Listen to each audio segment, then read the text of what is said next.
Your watch says 72 while you're sitting quietly. On paper, that sits comfortably inside the usual resting range. So if you're over 60, does that make 72 normal? Yes, in one specific sense. The American Heart Association still uses 60 to 100 beats per minute as the usual resting range for most adults when they are sitting or lying down, calm and feeling well. Notice what is not in that definition. There is no separate universal resting range that suddenly begins on your 60th birthday. That surprises people because heart rate charts often do change with age. But those age-based numbers are much more obvious when we talk about exercise. As people get older, the heart's maximum rate tends to decline. That is why exercise target heart rate charts change across age groups. Resting heart rate follows a different kind of reference. Age still matters. The electrical system of the heart changes over time. Fitness can change, medications can change, and other health conditions can change. But over 60 does not automatically give every person a new resting target. So 72 answers a useful question. It tells you that the number falls inside a broad reference range used for adults at rest. It does not yet tell you whether 72 is typical for the person wearing the watch. If you like turning everyday cardiovascular numbers into questions that actually make sense, subscribe to The Quiet Heart. That is exactly what we're doing here. Now consider two people sitting at separate kitchen tables. Both watches show 72. The number is identical, but their usual resting patterns may not be. Researchers have actually seen this on a very large scale. In a study that followed heart rate data from more than 92,000 adults wearing wrist devices, average resting heart rates differed substantially from one person to another. Yet within the same individual, the resting pattern tended to be much more consistent over time. That creates an important distinction. A population range tells you where a large group of people commonly falls. Your usual pattern tells you what has been typical for you. Those are not competing ideas. They answer different questions. Suppose one person has spent months usually resting in the low 60s. Another person has usually been in the upper 70s. A reading of 72 may sit inside the same general reference range for both of them, while representing a different change from each person's familiar pattern. That does not mean your personal average becomes your own medical definition of normal. A stable number can still exist in the presence of a health problem, and an unusual number can sometimes have an ordinary explanation. Your baseline adds information. It does not overrule everything else. Context adds another layer. A number measured after you have been sitting quietly is not the same situation as a number measured just after carrying groceries into the house. A warm room, emotional stress, recent movement, body position, and some medications can all influence heart rate. You do not need to memorize a list of causes. Before interpreting the number, you need to know what the body was being asked to do when the number appeared. That is why the word resting matters. If the watch says 88 while you are sitting quietly after several minutes of rest, that is one observation. If it says 88 seconds after climbing a flight of stairs, it is answering a completely different physiological situation. The number did not change its units. The situation changed its meaning. There is a general resting reference. There is your familiar pattern.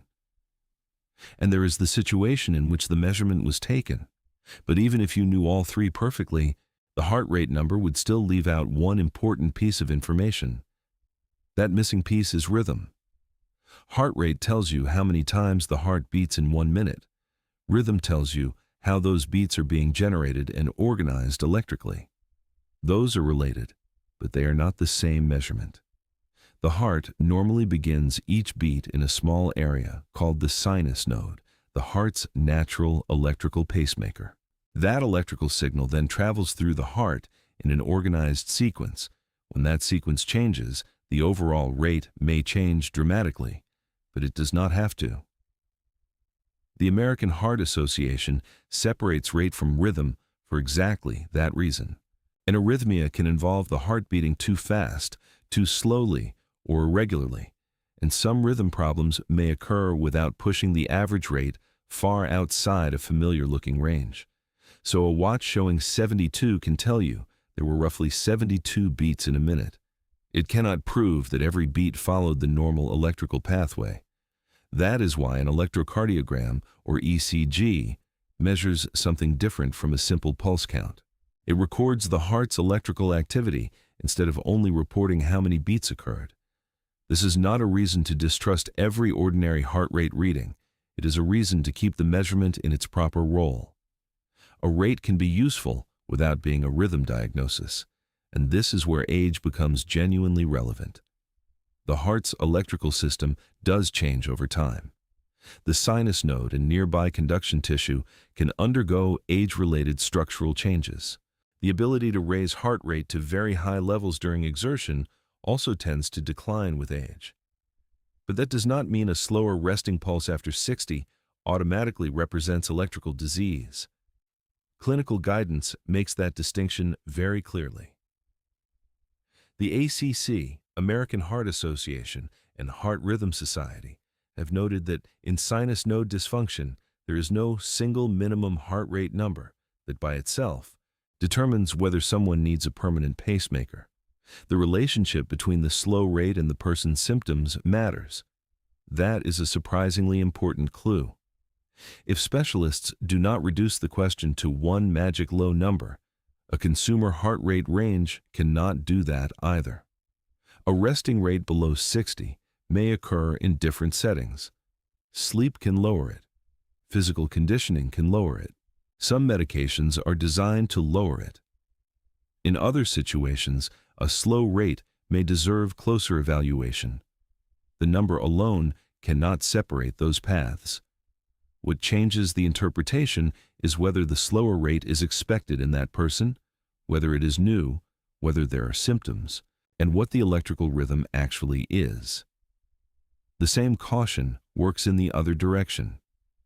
A rate inside the usual resting range should not be treated as a certificate that everything about the heartbeat is normal, and a rate outside the range should not automatically become a diagnosis. The reference still matters. It just has boundaries.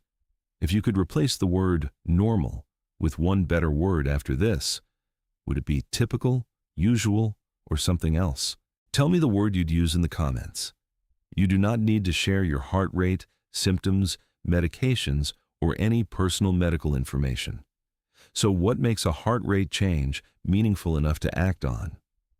Physical activity is one place where the question changes. Walking briskly, carrying groceries, climbing stairs, or doing yard work all increase the body's demand for blood flow. The heart is supposed to respond by changing its rate. Age affects that response.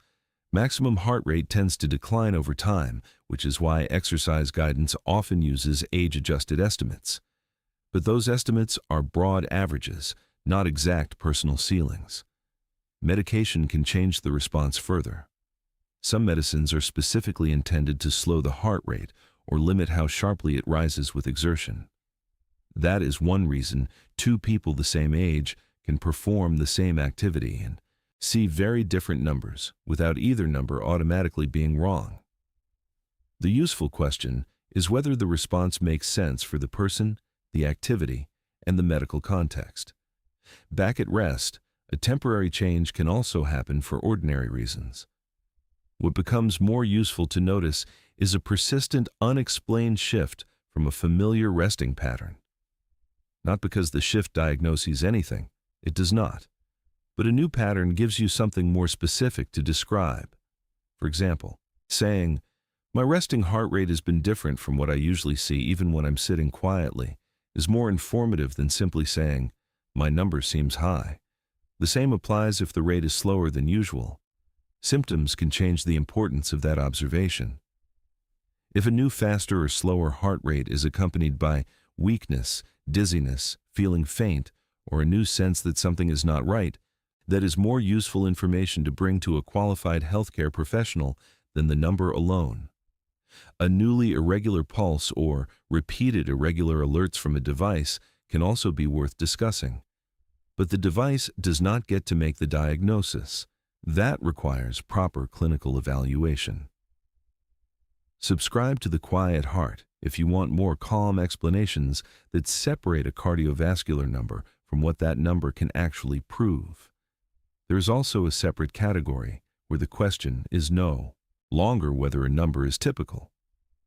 If the heart rate suddenly becomes very high or very low for the person, and there is chest pain, significant shortness of breath, fainting, severe dizziness, or other signs of a possible medical emergency, the priority is prompt medical care. In the United States, call 911 for a suspected emergency. That is not because one cutoff automatically creates danger. It is because the rate, symptoms, and situation together can change the level of concern. For most everyday readings, constant surveillance is not the goal. You do not need to chase the lowest resting number or turn every small fluctuation into a cardiovascular problem. The value is knowing where the measurement helps and where it stops being enough. Now return to the watch. It still says 72. At the beginning, the easiest conclusion was, that's normal. A more precise conclusion is, that falls inside the usual adult resting range. The difference between those two sentences is small. The difference in meaning is not. A heart rate number can give you the count. Understanding what that count means still requires the person, the moment, and the rhythm behind it.